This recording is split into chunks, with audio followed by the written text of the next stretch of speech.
Espírito altivo Panfiro. Uma casa de amor. Boa tarde aos nossos ouvintes. Que Jesus abençoe a nossa tarde de estudos. Vamos dar continuidade ao estudo do livro O Problema do Ser, do Destino. Estamos no capítulo que trata na última parte do livro, que trata da disciplina do pensamento e a reforma do caráter. É o item 24.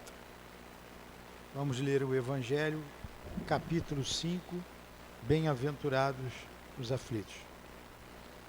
Bem-aventurados os que choram, porque serão consolados. Bem-aventurados os que têm fome e sede de justiça, porque serão saciados. Bem-aventurados que sofrem perseguição por amor à justiça, porque é deles o reino dos céus. Mateus. Bem-aventurados vós que sois pobres, porque o reino dos céus é para vós. Bem-aventurados vós que tendes fome agora, porque sereis saciados. Felizes sois vós que agora chorais, porque rireis. Lucas. Jesus, aqui nos reunimos em teu nome para mais uma tarde de estudos em nossa casa de amor. Pedimos a tua permissão para invocarmos o Espírito Leon Denis, o responsável pela obra ser estudada, para ele nos inspirar, nos ajudar no entendimento, na compreensão do que ele escreveu. Em nome dele, em nome do nosso irmão altivo Panfiro, em nome da direção espiritual do SEAP, em nome do amor, do nosso amor, Lourdinha, do teu amor, Jesus, e do amor de Deus, nosso Pai, iniciamos então os estudos da tarde de hoje. Que assim seja.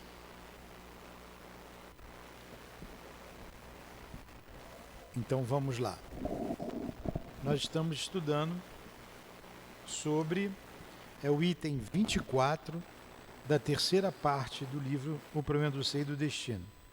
A disciplina do pensamento e a reforma do caráter. É bom viver em contato pelo pensamento. Um minutinho apenas. Nós vimos semana passada que somos o que pensamos, né? Se pensarmos com força, vontade e persistência. Nós somos o que pensamos. Se pensarmos com força, vontade e disciplina. E vimos aqui, nesse capítulo anterior, é um capítulo tão interessante que dá vontade de reler totalmente, né? Antes de tudo, é necessário aprender a controlar os nossos pensamentos, a discipliná-los, a imprimir-lhes uma direção precisa, um objetivo nobre e digno. Foi aqui que eu parei, né?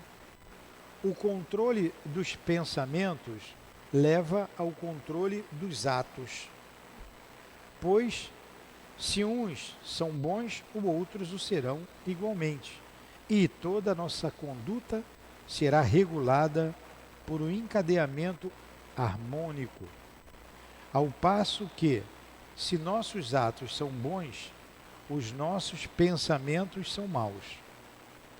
Aí só pode haver uma falsa aparência do bem, e continuaremos a carregar em nós um foco malfazejo, cujas influências espalhar-se-ão cedo ou tarde em nossa vida. Então a gente precisa controlar o nosso pensamento. As nossas atitudes, as nossas palavras, elas surgem no pensamento. E a ação da vontade, a principal potência da alma, vai fazer com que renunciemos a fazer tal ou qual coisa, a falar. Por quê? É com a vontade que a gente vai mudar o nosso pensamento.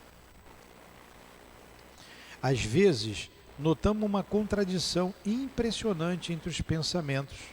as produções escritas e os atos de certos homens, e somos levados por esta contradição mesmo a duvidar de sua boa fé, de sua sinceridade. Muitas vezes, isto é apenas uma falsa interpretação de nossa parte. Os atos desses homens resultam do impulso surdo dos pensamentos e das forças que eles acumularam em si no passado. Suas aspirações presentes mais elevadas, seus pensamentos mais generosos, traduzir-se-ão em atos no futuro. Assim, tudo se harmoniza e se explica quando se consideram as coisas sobre o amplo ponto de vista da evolução. Ao passo que tudo permanece obscuro, incompreensível, contraditório, com a teoria de uma vida única para cada um de nós. Então, a gente terminou aqui esse capítulo. Porém, eu vou iniciá-lo lendo sem explicação, porque é muito importante. Eu vou parar, vou ler 6 parágrafos aqui, compridos, e a gente inicia no seguinte pensamento de Leon Denis. Vamos lá. O pensamento é criador, dizíamos. Ele não atua só em torno de nós, influenciando nossos semelhantes para o bem ou para o mal. Atua principalmente em nós. Gera nossas palavras, nossas ações. Com ele, construímos a cada dia o edifício grandioso ou miserável de nossa vida presente e futura. Modelamos nossa alma e seu invólucro com nossos pensamentos. Estes produzem formas, imagens que se imprimem na matéria sutil de que se compõe o corpo fluídico. Assim, pouco a pouco, nosso ser povoa-se de formas frívolas ou austeras, graciosas ou terríveis, grosseiras ou sublimes. A alma se enobrece, reveste-se de beleza ou de uma atmosfera de feiura. Não há assunto mais importante que o estudo do pensamento, de seus poderes, de sua ação. Ele é a causa inicial de nossa elevação ou de nosso rebaixamento. Ele prepara todas as descobertas da ciência, todas as maravilhas da arte, mas também todas as misérias e todas as vergonhas da humanidade. Segundo a impulsão que lhe é dada, ele funda ou destrói instituições, como impérios, caracteres, como consciências. O homem só é grande, o homem só vale pelo seu pensamento. Por ele, suas obras brilham e se perpetuam através dos séculos. O espiritualismo experimental, muito melhor que as doutrinas anteriores, permite-nos captar, compreender toda a força de projeção do pensamento. Ele é o princípio da comunhão universal. Vemo-lo agir no fenômeno espírita, que ele facilita ou prejudica. Seu papel nas sessões de experimentação é sempre considerável. A telepatia demonstrou-nos que as almas podem ser impressionadas, influenciadas a qualquer distância. É o meio de que servem a humanidade do espaço para se comunicar entre si através das imensidões siderais. Em qualquer campo das atividades sociais, em todos os domínios do mundo visível ou invisível, a ação do pensamento é soberana e não deixa de ser assim, repitamo-lo, em nós mesmos e sobre nós mesmos, modificando constantemente nossa natureza íntima.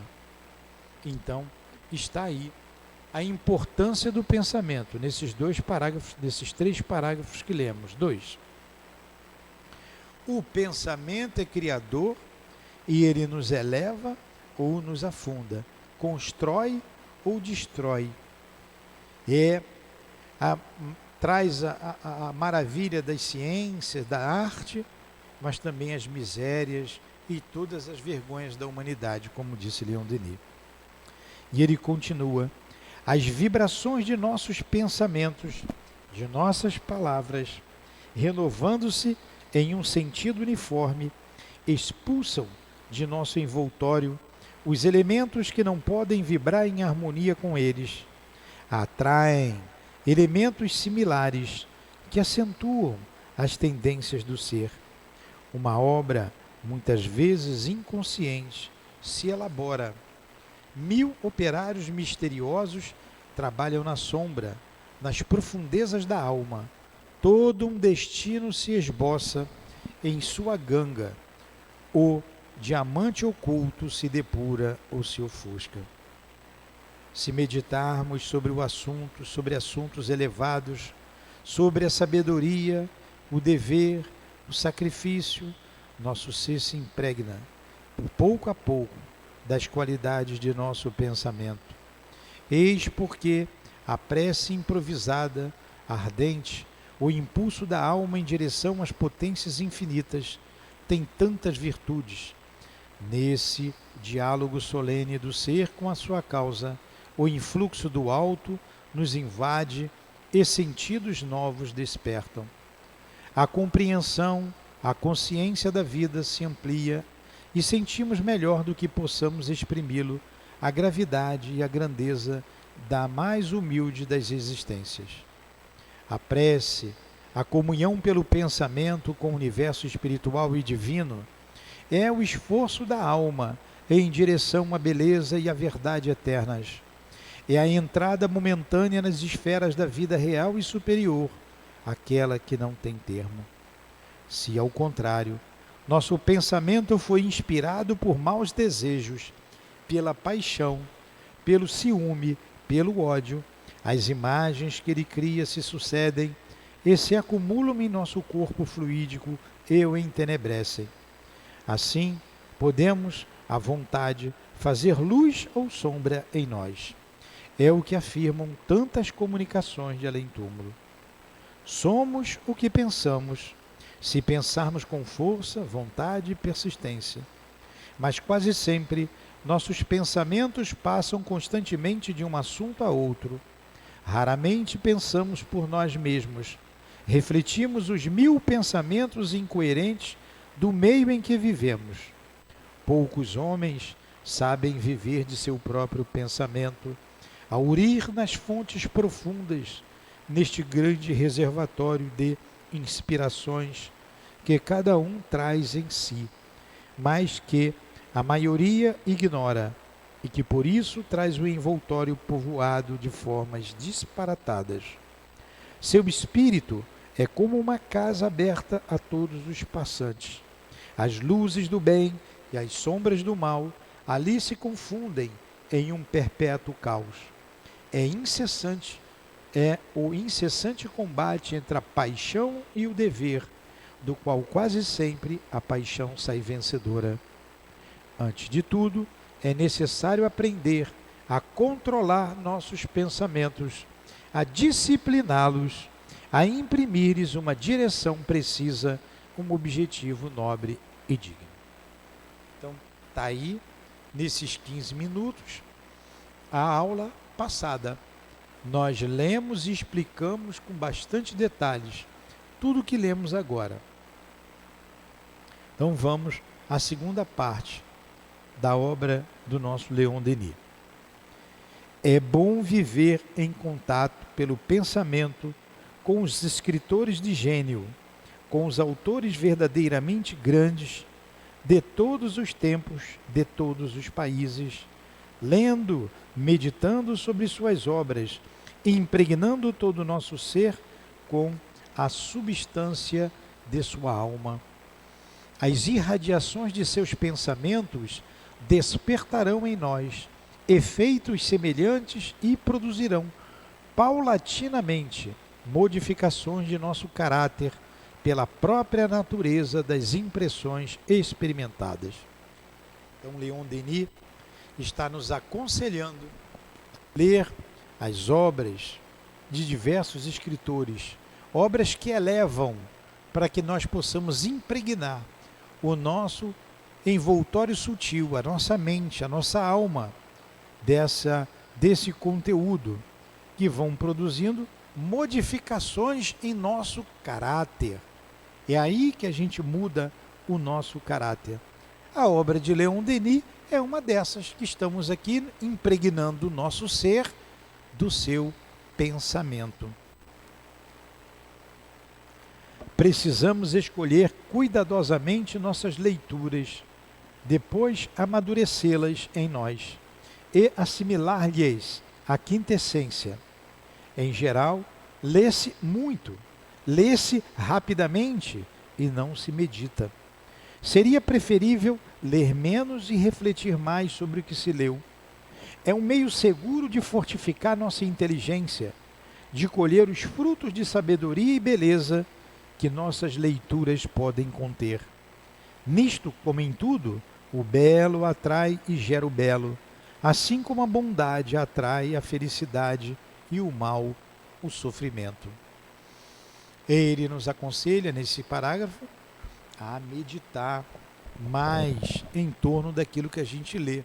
Porque a gente acaba lendo muito, meditando pouco e não consegue apreender aquilo que a gente lê. O estudo silencioso e recolhido é sempre fecundo para o desenvolvimento do pensamento. É no silêncio que se elaboram as obras fortes. A palavra é brilhante, mas degenera com muita frequência em conversações estéreis, às vezes malfazejas. Desta forma, o pensamento se enfraquece e a alma se esvazia, ao passo que com a meditação o espírito se concentra, dirige-se para o lado grave e solene das coisas. A luz do mundo espiritual banha-o em suas ondas. Há, em torno do pensador, grandes seres invisíveis que só querem inspirá-lo. É na penumbra das horas tranquilas ou à luz discreta de sua luminária de trabalho que melhor eles podem estabelecer comunicação com ele. Em toda parte e sempre, uma vida oculta mistura-se à nossa. Todas as vezes que estamos mergulhados num livro edificante, 1000 olhos estão em torno de nós, a nos inspirar, a nos ajudar a compreender aquele conteúdo. E mais, é nesses momentos tranquilos, na calada da noite, onde já está tudo sendo tranquilizado, a melhor hora para a gente ler e meditar em torno daquilo que a gente lê. Ouvir essas vozes invisíveis a nós, a nos aconselhar, a nos orientar. E agora, se a gente tem a leitura, se a gente não escolhe a leitura, se a gente vê aquilo que não serve, aquilo que alimenta as paixões vis, teremos também 1000 olhos a nos incentivar ao caminho do lodo, ao caminho do feio, ao caminho da prisão. Evitemos as discussões barulhentas, as palavras vãs, as leituras frívolas. Sejamos comedidos com jornais. A leitura dos jornais, fazendo-nos passar continuamente de um assunto a outro, torna o espírito ainda mais instável. Vivemos em uma época de anemia intelectual que é causada pela raridade dos estudos sérios, pela opção abusiva da palavra pela palavra, de forma bela e vazia, e, sobretudo, pela insuficiência dos educadores da juventude. Liguemo-nos a obras mais substanciais, a tudo que pode esclarecer-nos sobre as leis profundas da vida e facilitar nossa evolução. Pouco a pouco, edificar-se-ão em nós uma inteligência e uma consciência mais fortes, e nosso corpo fluídico iluminar-se-á com os reflexos de um pensamento elevado e puro. Ele falou da leitura dos jornais. Hoje, lê-se muito pouco jornal, mas se tem acesso ao noticiário através das redes sociais, dos diversos meios, como o WhatsApp, né? E ali são muitas informações.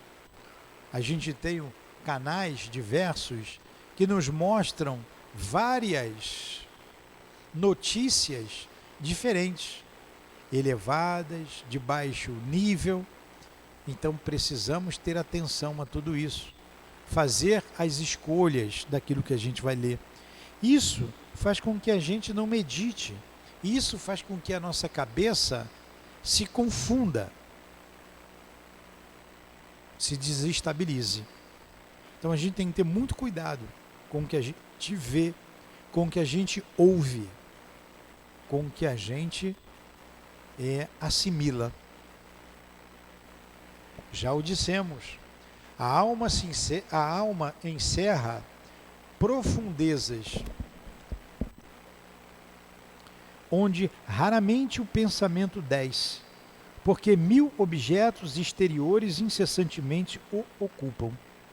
Se sua superfície, como a de um mar, é frequentemente agitada, mas abaixo estendem-se regiões que as tempestades não atingem.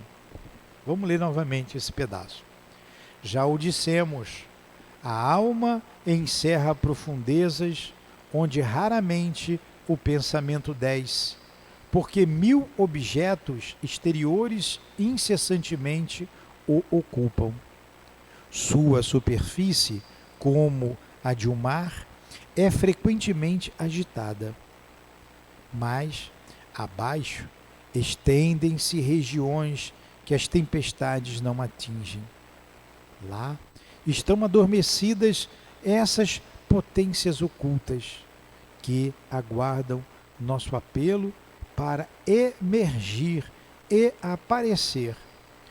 O apelo raramente se faz ouvir e o homem se agita em sua indigência, ignorando tesouros inestimáveis que nele repousam. É o conhecimento de si mesmo, é aprofundar através da meditação, a introspecção, para que nós nos conheçamos. Homem, conhece-te a ti mesmo, dizia o filósofo, né? Poucos de nós fazemos isso. Ficamos sempre na superfície dos pensamentos, nesse mar agitado que não deixa com que nos aprofundemos. São necessários o choque das provas, das horas tristes e desoladas, para fazê-lo compreender a fragilidade das coisas exteriores e conduzi-lo à busca de si mesmo, à descoberta de suas verdadeiras riquezas espirituais. É por isso que as grandes almas tornam-se tanto mais nobres e tanto mais belas, quanto mais vivas forem suas dores. A cada nova infelicidade que as atinge, tem a sensação de estar um pouco mais próxima da verdade e da perfeição, e pensando assim, experimentam uma espécie de amargo deleite. Uma nova estrela se eleva no céu de seu destino, uma estrela cujos raios cintilantes penetram num santuário de sua consciência, clareando-lhe os recônditos. Nas inteligências cultivadas, a infelicidade semeia. Nas inteligências cultivadas, a infelicidade semeia.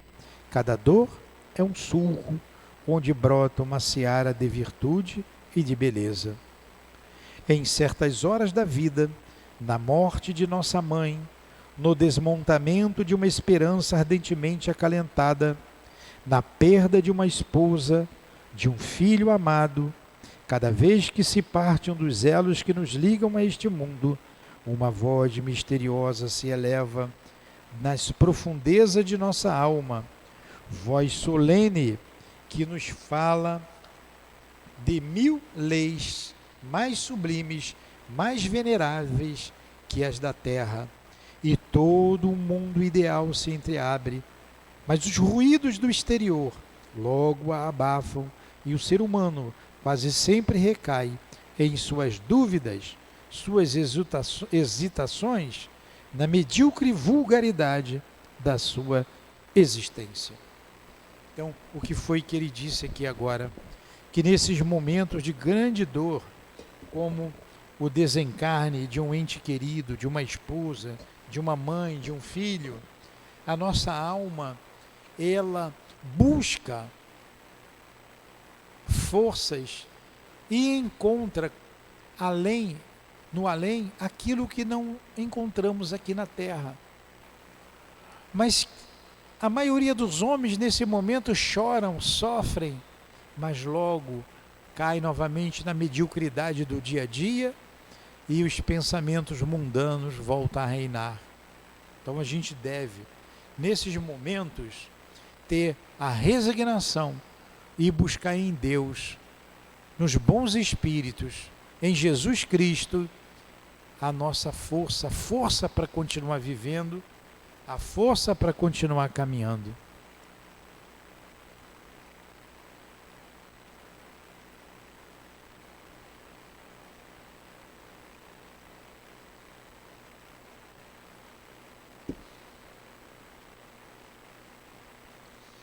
Não há progresso possível sem uma observação atenta de nós mesmos. É preciso vigiar todos os nossos atos impulsivos, a fim de conseguirmos saber em que sentido devemos direcionar nossos esforços para nos melhorar. Primeiro, regular a vida física, reduzir as necessidades materiais ao necessário, para assegurar a saúde do corpo, este instrumento indispensável ao nosso papel na Terra. Depois, disciplinar nossas impressões, nossas emoções, exercitar-nos em dominá-las, em utilizá-las como agente de nosso aperfeiçoamento moral. Aprender, sobretudo, a esquecer a nós mesmos, a fazer o sacrifício do eu, a nos despojar de qualquer sentimento de egoísmo. Só somos verdadeiramente felizes neste mundo na medida em que sabemos esquecer a nós mesmos. Então, Leon Denis está dizendo que nós precisamos vigiar todos os nossos atos impulsivos. Quando a gente toma uma atitude impulsiva, a gente deve se analisar, para a gente se conhecer. É aí que a gente se conhece e direciona com esforços o nosso pensamento, modificando assim o nosso caráter, a nossa maneira de ser. Ele diz que a gente precisa regular a vida física, fazer esforços para nos melhorar, reduzir as nossas necessidades materiais, porque a gente fica colocando a nossa felicidade em bens materiais. Reduzir ao que é necessário, ao que é útil, ao que a gente realmente precisa para assegurar a nossa saúde, a saúde do corpo. Este, como ele colocou, instrumento, o corpo é um instrumento indispensável para o nosso papel na Terra, mas para usar bem o corpo, precisamos moderar as nossas necessidades materiais, físicas aqui na Terra. E depois disso a gente vai disciplinar as nossas impressões, como emoções, exercitar em dominá-las para o nosso aperfeiçoamento. Então precisamos aprender, sobretudo, a esquecer de nós mesmos, a gente deixar de ser o centro de tudo e fazer o sacrifício do eu, como fez Jesus, como fez grandes missionários como Chico, como vi o nosso irmão Altivo, como vemos o Divaldo e tantos outros que se dedicaram no campo da diversos setores do campo da vida, esquecendo-se de si mesmo. Não basta crer e saber. É necessário viver nossa crença. Isto é, deixar penetrar na prática cotidiana da vida os princípios superiores que adotamos. Então não basta dizer, eu sou espírita, eu sou cristão. Não basta. Como ele disse, não basta crer e saber.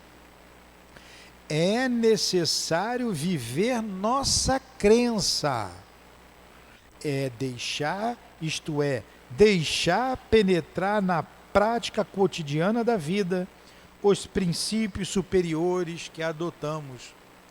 Como Jesus se comportaria nesta situação? E assim vamos colocando em prática no dia a dia aquilo que aprendemos com a religião que professamos. Não basta crer e saber. É preciso habituarmos-nos à comunhão pelo pensamento e pelo coração com os espíritos eminentes que deles foram os reveladores, com todas as almas de elite que têm servido de guias para a humanidade. Viver com eles em uma intimidade diária, inspirar-nos em sua maneira de ver e sentir, influência deles através desta percepção íntima que nossas relações com o mundo invisível desenvolvem. Então, a gente, lendo, conhecendo esses grandes autores, buscar inspiração neles, vivenciar o dia a dia com eles. O grande exemplo é Jesus.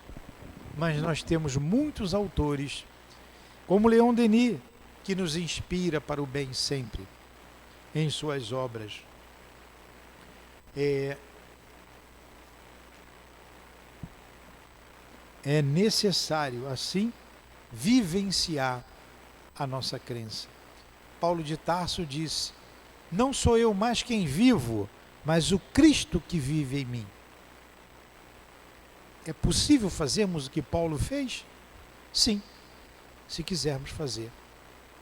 Allan Kardec, ele estava sempre buscando o pensamento superior, buscando o Espírito Verdade, a inspiração para fazer a obra que ele nos trouxe. Ele nos dá um grande exemplo disso, tudo relatado no livro Obras Póstumas. Entre as grandes almas, é bom escolher uma como exemplo, é a mais digna de nossa admiração. E em todas as circunstâncias difíceis, em todos os casos em que nossa consciência oscila entre dois partidos a tomar, perguntar-nos o que ela teria decidido e agir da mesma forma. Então ele nos aconselha aqui a buscar uma alma dessas, uma referência. O que ele faria nesse momento? O que ele faria nesta situação? E nós assim tomarmos a nossa decisão. Assim, construir-nos-emos pouco a pouco, de acordo com esse modelo, um ideal moral que se refletirá em todos os nossos atos. Todo homem, na humilde realidade de cada dia, pode modelar para si uma consciência sublime. A obra é lenta e difícil, mas temos séculos para concluí-la. Portanto, concentremos com frequência nossos pensamentos para conduzi-los pela vontade ao ideal sonhado. Meditemos sobre ele diariamente, em uma hora escolhida, de preferência pela manhã, quando tudo ainda repousa em calma a nosso redor. Neste momento que o poeta chama de a hora divina, quando a natureza, viçosa e renovada, desperta as claridades do amanhecer.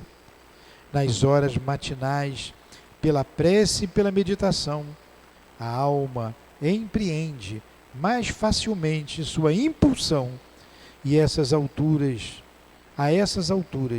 de onde se vê e se compreende que tudo, a vida, os atos, os pensamentos, tudo está ligado a algo grande e eterno, e que habitamos num mundo onde potências invisíveis vivem e trabalham conosco. Na vida mais simples, na tarefa mais modesta, na existência mais apagada, mostram-se, então, lados profundos, uma reserva ideal, fontes possíveis de beleza. Cada alma pode criar para si, com seus pensamentos, uma atmosfera espiritual tão bela, tão resplandecente, quanto as paisagens mais encantadoras. E na casa mais pobre, na morada mais miserável, há janelas em direção a Deus e ao infinito. Aí está o estudo que nós fizemos. O pensamento de Leon Denis, colocado aqui no papel, direcionando os nossos pensamentos, mostrando-nos como devemos nos comportar, orientando-nos a vivenciar a nossa crença, dizendo-nos que o pensamento é criador, que nós somos o que pensamos.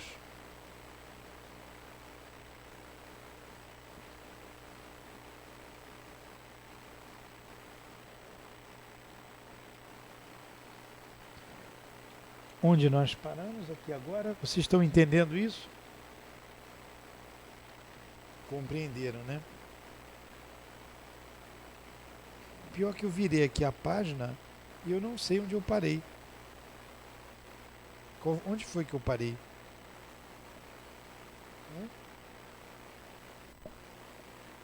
Repete aí, onde é que eu começo?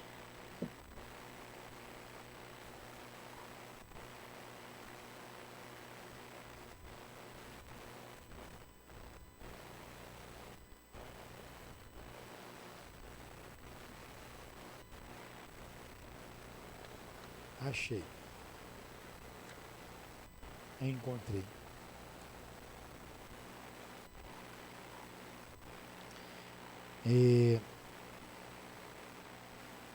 Aqui, a gente vai continuar aqui. Em todas as nossas relações sociais, isso nós vamos ver na próxima aula. Não, vamos ver hoje. É pequeno. Em todas as nossas relações sociais, nos relacionamentos com nossos semelhantes, é necessário constantemente nos lembrar disto. Os homens são viajantes em marcha, ocupando pontos diversos na escala evolutiva que todos nós galgamos. Consequentemente, nada devemos exigir, nada devemos esperar deles que não esteja de acordo com seu grau de adiantamento.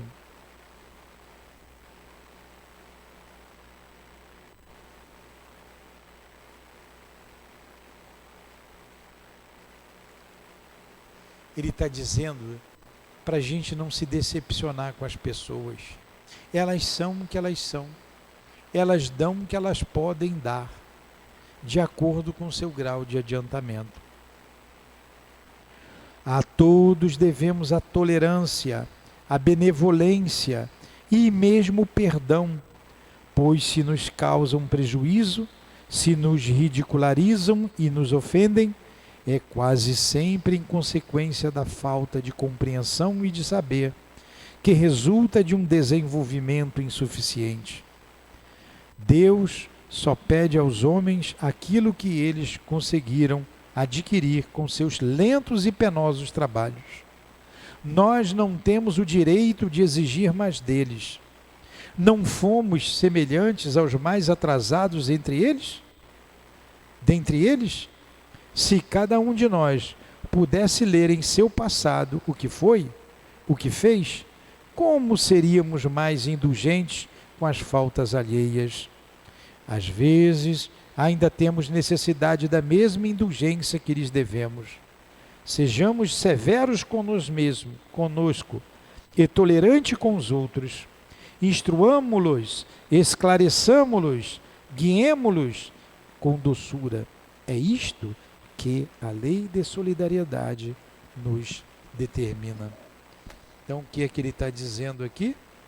Que a gente tem que ter tolerância para com as pessoas. A gente não julgar, porque nós já passamos por isso. E às vezes, nesta mesma existência, precisamos da mesma tolerância que o outro precisa, que o nosso irmão precisa, da mesma benevolência, do mesmo perdão. Por isso, os espíritos superiores nos compreendem, nos perdoam. Perdoar não significa dizer que o nosso erro foi anulado. Não. O que fizemos de errado, temos que reparar. Precisamos reparar. Mas o perdão independe disso. O perdão independe. Perdoar sempre. Deus nos ama, sempre nos amou, desde o princípio. E nos amará sempre. Nós temos que progredir em sua direção. Se cairmos, temos que fazer o esforço de nos levantarmos. Eles estendem as mãos, mas os músculos são nossos para nos levantarmos. As quedas morais que já tivemos no passado, que nos denigriram, hoje aqui estamos um pouco mais fortes. Por que condenar aqueles que têm suas grandes quedas? Precisamos lamentá-los. Por isso oramos por todos os governantes do nosso país, por todos os governantes do mundo. Oramos por todos nós, espíritos ainda claudicantes, espíritos ainda imperfeitos, que caminhamos na estrada da vida. Tenha misericórdia de todos nós, Senhor. Permita que os teus enviados celestes, como Leon Denis, que nos instruiu nesta tarde, nos ajude a vencer. Como o altivo, como os diretores da nossa casa, como os nossos amores que já se encontram na pátria maior e veem a vida de uma outra perspectiva, que nos analisam com outros olhos, que eles possam nos ajudar, nos reerguendo, nos dando as mãos, nos orientando na caminhada. Ajuda-nos sempre, Senhor. Envolva a nossa casa de amor em tuas bênçãos. Envolva todos os trabalhadores desta casa com seu imenso amor. Proteja-nos, ampara-nos, ajuda-nos. Obrigado, Leon Denis. Obrigado, Allan Kardec. Obrigado, Altivo. Obrigado a todos vocês, espíritos amigos desta casa de amor. Obrigado ao nosso anjo guardião. Em nome desses espíritos, irmãos queridos, em nome do amor que vibra nesta casa, do nosso amor, Lourdinha, do amor de Jesus e do amor de Deus acima de tudo, é que damos por encerrado os estudos da tarde de hoje. Que assim seja, graças a Deus.